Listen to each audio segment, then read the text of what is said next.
नमस्कार दोस्तों, GPS online class में आपका स्वागत है।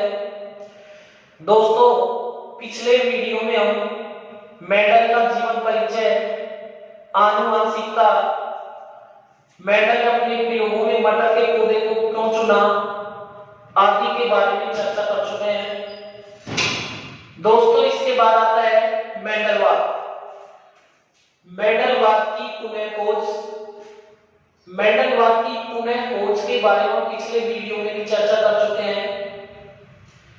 पुनः खोज का मतलब यह है कि जब मेंडल ने अपने प्रयोग दिए थे, प्रयोग देने के बाद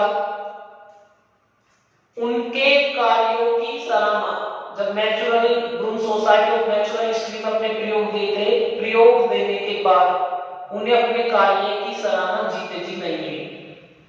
6 जनवरी 1884 में मेंडल की मृत्यु हो गई थी और मृत्यु के बाद सन 1900 में जब 3 वैज्ञानिक पोलैंड के ल्यूडोविच, जर्मनी के कार्ल कोरेंस और ऑस्ट्रिया के एरिक वन सरमैक जब अलग-अलग अपने प्रयोग कर रहे थे और प्रयोग करने के बाद जब इन्होंने अपने प्रयोगों के निष्कर्ष दिए तो उस समय पता चला कि मेंडल इन प्रयोगों के बारे में पहले ही बता चुका है। तो मेंडल को अपने कार्य की सराहना उसकी मृत्यु के बाद सन 1900 में मिली।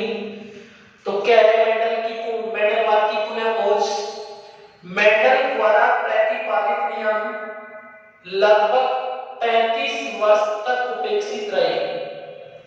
यानी जब मेंडल ने अपने नियम दे दिए थे, सन 1865 में अपने नियम दे चुके थे मेंडल, और नियम 1865 में देने के बाद 1884 में मेंडल की मृत्यु हो गई थी। मृत्यु होने के बाद यानी 65 में प्रयोग दे चुके थे और 65 से लेकर 1900 तक यानी लगभग 35 वर्षों तक इनके द्वारा जो प्रतिपादित नियम थे उपेक्षित रहे, उन पर किसी ने ध्यान नहीं दिया। लेकिन जब पोलैंड के ल्यूडोविच, जर्मनी के कार्ल कोरेंस और ऑस्ट्रिया के एरिक वान सरमैक ने 1900 में जब अपने प्रयोग किए थे, उस समय इनके नियमों की पुनः खोज हुई। तो कहने का मतलब यह है कि मेंडल को अपने कार्य की सराहना, मेंडल को अपने कार्य की सराहना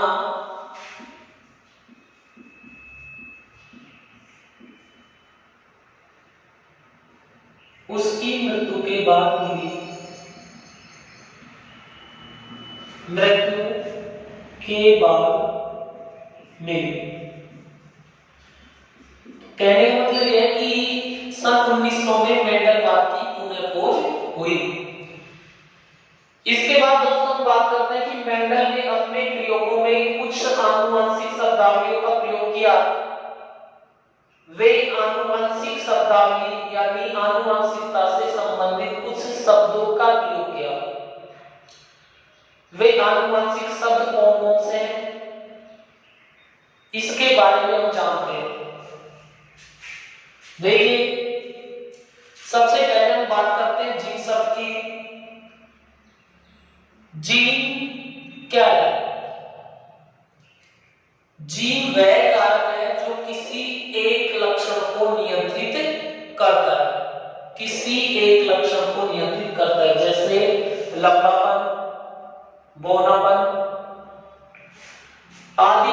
किसी एक लक्षण को जब नियंत्रित करता है तो नियंत्रित करने वाला कारक क्या कहलाता है? जीन। जीन जो शब्द है उस शब्द को जॉनसन के द्वारा दिया गया है। जीन शब्द किसके द्वारा दिया गया? जॉनसन के द्वारा, क्योंकि मेंडल ने अपने प्रयोगों में जीन शब्द का उल्लेख नहीं किया था। उन्होंने जीन को कारक कहा, लेकिन जॉनसन ने उन कारकों को क्या कहा? जीन। तो कहने का मतलब यह है कि जीन जो शब्द दिया था वो किसने दिया था? जॉनसन ने। अब हम बात करते हैं युग्म विकल्पी।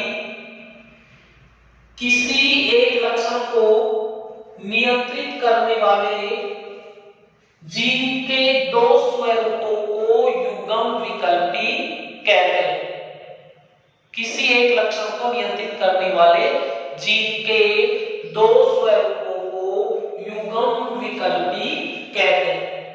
क्या कहते हैं? युग्म विकल्पी। जैसे हम बात करते हैं लंबापन। लंबापन को T से प्रदर्शित किया जाता है। किससे? T से। और बौनापन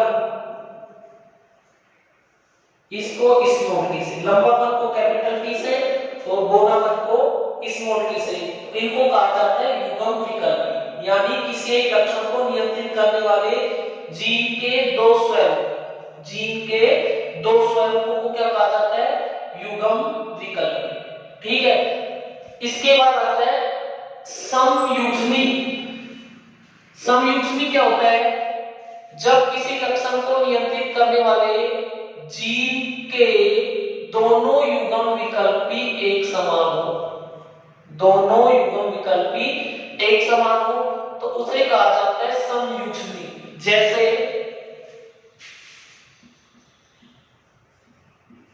लंबेपन के लिए टी, बौनेपन के लिए स्मॉल टी। ये तो लंबेपन के लिए और ये बौनेपन के लिए, तो इन्हें कहा जाता है समयुग्मी। क्या कहा जाता है? समयुग्मी। यानी दोनों युग्मक समान है। ठीक है। ये दोनों कैपिटल कैपिटल, वो दोनों स्मॉल स्मॉल, तो इन्हें कहा जाता है समयुग्मी। अब हम बात करते हैं असमयुग्मी। समयुग्मी में समान होते हैं, असमयुग्मी में असमान होते हैं। कि जब किसी लक्षण को नियंत्रित करने वाले जीन के दोनों युग्म विकल्पी, किसी लक्षण को नियंत्रित करने वाले जीन के दोनों युग्म विकल्पी यदि असमान है तो उन्हें कहा जाता है असमयुग्मी। जैसे टी, कैपिटल टी और स्मॉल टी, इन्हें कहा जाता है असमयुग्मी। एक कैपिटल है एक स्मॉल है, तो ये कहलाएंगे असमयुग्मी। अब हम बात करते हैं लक्षण प्रारूप। लक्षण प्रारूप क्या होता है? कोई भी जो जीव है उसकी बाह्य प्रकृति, यानी जो बाह्य गुण होते हैं, बाह्य लक्षण होते हैं जिन्हें हम बाहर से आसानी से देख सकते हैं, लक्षण प्रारूप कहलाते हैं। जैसे हम बात करते हैं लक्षण प्रारूप क्या? जैसे लंबापन, बौनापन, फूल का रंग, फली की लंबाई, आकार, बीज का रंग आदि को हम बाहर से देख सकते हैं। तो बाह्य प्रकृति जो होती है किसी भी जीव की, उसे लक्षण प्रारूप कहा जाता है। क्या कहा जाता है? लक्षण प्रारूप। इसके बाद हम बात करते हैं जीन प्रारूप। जीन प्रारूप क्या होता है? किसी भी जीव की जो आनुवंशिक रचना होती है, आनुवंशिक रचना, उसे कहा जाता है जीन प्रारूप। यानी आनुवंशिक रचना में बात करते हैं कि लंबापन किसके कारण है? इसके लिए हम जीन के जो युग्म विकल्पी होते हैं कैपिटल टी। यदि हम बौनेपन की बात करें, बौनापन स्मॉल टी, तो उस परिस्थिति में जो आनुवंशिक रचना है उसे जीन प्रारूप कहा जाता है। क्या कहा जाता है? जीन प्रारूप। बाहर से जो लक्षण दिखाई देते हैं लक्षण प्रारूप, और आनुवंशिक रचना के कारण जो गुण प्रदर्शित होते हैं उस आनुवंशिक रचना वाले प्रारूप को जीन प्रारूप कहा जाता है। इसके बाद हम बात करते हैं प्रभावी लक्षण। वे लक्षण जो F1 पीढ़ी में प्रकट होते हैं, प्रदर्शित होते हैं या अपनी अभिव्यक्ति प्रदर्शित करते हैं, क्या कहलाते हैं? प्रभावी लक्षण। जैसे हम प्रभावी लक्षण की बात करें तो प्रभावी लक्षण कौन कौन से हैं? F1 पीढ़ी में जैसे लंबापन, यानी जब लंबे और बौने पौधों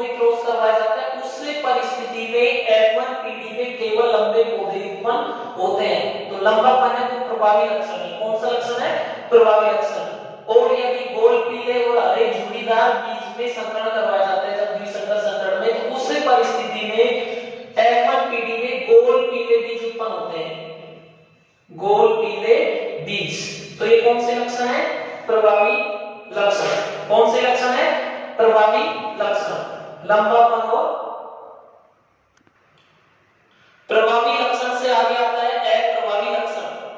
प्रभावी लक्षण F1PD में प्रकट होते हैं, परंतु अप्रभावी लक्षण F1PD में प्रदर्शित नहीं होते हैं, प्रकट नहीं होते हैं। तो अप्रभावी लक्षण क्या है? वह लक्षण जो F1PD में प्रदर्शित नहीं होता है। कौन सा? जैसे हम बात कर रहे हैं, यदि लंबे और बौने पौधों के मध्य क्रॉस करवाया जाए तो बौने जो पौधे हैं यानी बौनापन है वो F1PD में प्रदर्शित नहीं होता है। साथ ही यदि गोल पीले और झुर्रीदार हरे बीजों में यदि क्रॉस करवाया जाता है तो F1PD में झुर्रीदार हरे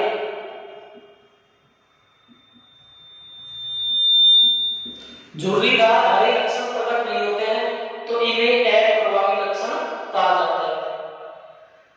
इससे आगे एक संकर संकरण। एक संकर संकरण क्या है? वह संकरण जिसमें केवल एक लक्षण की वंशागति का अध्ययन किया जाता है। एक संकर संकरण में केवल एक लक्षण की वंशागति का अध्ययन किया जाता है। जैसे हम बात करते हैं पौधे के आकार, पौधे के आकार में लंबा होगा या बौना होगा, ओनली एक लक्षण है, तो उस संकरण को कहा जाएगा एक संकर संकरण। यानी केवल एक लक्षण की वंशागति का अध्ययन करता है, पौधा बौना है या लंबा, आकार का ओनली। इससे आगे आता है द्विसंकर संकरण। द्विसंकर संकरण क्या है? वह संकरण जिसमें दो लक्षणों की वंशागति का अध्ययन किया जाता है। कितने लक्षणों की? दो लक्षणों की वंशागति का अध्ययन किया जाता है, द्विसंकर संकरण कहलाता है। जैसे मेंडल का द्विसंकर संकरण प्रयोग में गोल पीले और झुर्रीदार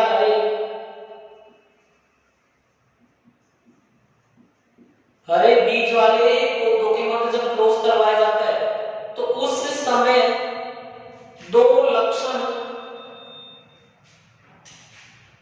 वंशागति में भाग लेते हैं, यानी दो लक्षणों की वंशागति का अध्ययन किया जाता है। एक तो बीज का आकार और एक बीज का तल, यानी दोनों लक्षण अलग अलग। एक तो बीज का आकार, एक बीज का लक्षण। तो दो लक्षणों की जब वंशागति का अध्ययन किया जाता है तो उसे द्विसंकर संकरण कहा जाता है। क्या कहा जाता है? द्विसंकर संकरण। त्रिसंकर संकरण क्या है? इसमें तीन लक्षणों की वंशागति का अध्ययन किया जाता है। कितने? तीन लक्षणों की वंशागति का अध्ययन किया जाता है त्रिसंकर संकरण में। इससे आगे हम बात करते हैं बहुसंकर संकरण। बहुसंकर संकरण क्या है? कि इसमें कई लक्षणों का यानी बहुत से लक्षणों का या लक्षणों की जो वंशागति है उनका अध्ययन किया जाता है, बहुसंकर संकरण कहलाता है। इससे आगे जब हम चलते हैं परीक्षण क्रॉस। परीक्षण क्रॉस क्या है? इसमें F1PD का संकरण अप्रभावी लक्षण वाले जनक से कराते हैं। F1PD का संकरण, F1PD का संकरण। F1PD में कौन से लक्षण प्रकट होते हैं? प्रभावी लक्षण। और उन प्रभावी लक्षणों वाले जीनों का या युग्मकों का अप्रभावी लक्षण वाले जनक से जब हम क्रॉस करवाते हैं तो उसे कहा जाता है परीक्षण क्रॉस, टेस्ट क्रॉस। इसे हम टेस्ट क्रॉस भी कहते हैं। यानी इसमें F1PD का संकरण अप्रभावी लक्षण वाले जनक से करवाते हैं। आगे चलते हैं, अगला आता है संकर पूर्वज या पश्च संकरण। संकर पूर्वज या पश्च संकरण, इसमें क्या होता है कि F1PD का संकरण दोनों जनकों में से किसी एक के साथ कराया जाता है।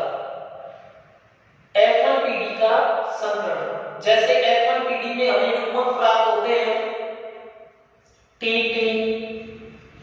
इस TT युग्मक वाले F1PD वाले जो संतति F1PD की उसका संकरण हम किसी एक जनक के साथ, दोनों जनकों में से किसी एक जनक के साथ करा देते हैं, जैसे हम करा देते हैं टीटी से, उस परिस्थिति में इसे कहा जाएगा संकर पूर्वज या पश्च संकरण। यानी F1PD का संकरण दोनों जनकों में से किसी एक जनक के साथ करवा दिया जाता है। अब अगला आता है व्युत्क्रम संकरण। व्युत्क्रम यानी उल्टा। व्युत्क्रम संकरण में क्या होता है कि वह संकरण जिसमें एक बार यदि जब संकरण करवाया जाता है तो कोई एक पौधा है, माना कोई एक पौधा है, उसको जब हम संकरण करवाते हैं तो नर मानते हैं और बी पौधे को मादा मानते हैं। लेकिन जब दूसरी बार संकरण करवाया जाता है तो ए को मादा मान लेते हैं और बी को नर मान लेते हैं, यानी उल्टा कर देते हैं। एक बार तो ए नर हो जाएगा और बी मादा, यानी फर्स्ट बार में कैसा हुआ। लेकिन सेकंड बार में क्या हुआ कि ए को मादा मान लेते हैं और बी को नर मान के संकरण करवाया जाता है, तो इस प्रक्रिया को कहते हैं व्युत्क्रम संकरण। क्या कहते हैं? व्युत्क्रम संकरण, यानी उल्टा कर दिया। एक बार तो ए को नर और बी को मादा, दूसरी बार क्या हुआ कि ए को मादा माना और बी को क्या मान लिया? नर। तो व्युत्क्रम हो गया, उल्टा हो गया। इससे आगे चलते हैं जनक पीढ़ी। जनक पीढ़ी क्या है? संतति प्राप्त करने के लिए, यानी संतान प्राप्त करने के लिए जिन पौधों में संकरण करवाया जाता है उन्हें जनक पीढ़ी कहते हैं। उन्हें क्या कहते हैं? जनक पीढ़ी। यानी पहली बार जिन पौधों से क्रॉस करवाया जाता है और क्रॉस करवाकर जब उनसे संतति प्राप्त की जाती है, तो पहली बार जब क्रॉस करवाने के लिए जो पौधे लिए गए थे उन पौधों को जनक पौधा या जनक पीढ़ी कहा जाता है। क्या कहा जाता है? जनक पीढ़ी। इससे आगे हम बात करते हैं F1PD। F1PD क्या होती है कि जब जनकों से संकरण करवाकर प्रथम संतति प्राप्त की जाती है या प्रथम पीढ़ी प्राप्त की जाती है, अर्थात हम ये भी कह सकते हैं कि जब जनकों से संकरण करवाया जाता है तो संकरण करवाने के बाद जो पीढ़ी पहली बार प्राप्त होती है उसे F1PD कहा जाता है। क्या कहा जाता है? F1PD। इसके बाद हम बात करते हैं F2PD। F2PD क्या होती है कि जब F1PD में स्वयं परागण करवाया जाता है, F1PD में क्या करवाया जाता है? स्वयं परागण, तो क्या प्राप्त होती है? F2PD। F1PD में संकरण या हम कह सकते हैं F1PD में स्वयं परागण जब होता है तो स्वयं परागण कराने के बाद क्या प्राप्त होती है? F2PD। इसके बाद आता है एक संकर अनुपात। एक संकर अनुपात क्या होता है कि एक संकर संकरण से प्राप्त अनुपात को एक संकर अनुपात कहते हैं। एक संकर संकरण से प्राप्त अनुपात, जैसे मेंडल के प्रयोगों में एक संकर संकरण में लंबेपन और बौनेपन